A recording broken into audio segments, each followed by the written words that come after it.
চাচা, সত্যি করে বলো, এই গ্রামে থেকে কি হবে? কাজ নাই, মানুষ নাই, ভবিষ্যৎ নাই, সব ছেড়ে গেছে। আমিও যাব।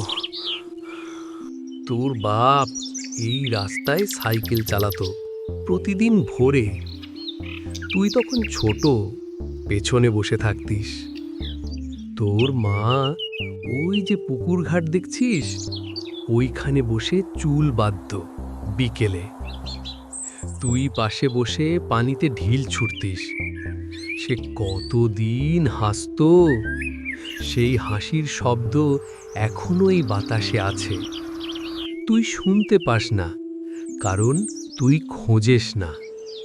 গ্রামে কিছু নাই, তুই ঠিকই বলছিস। ভবিষ্যৎ নাই, কাজ নাই, সব সত্যি।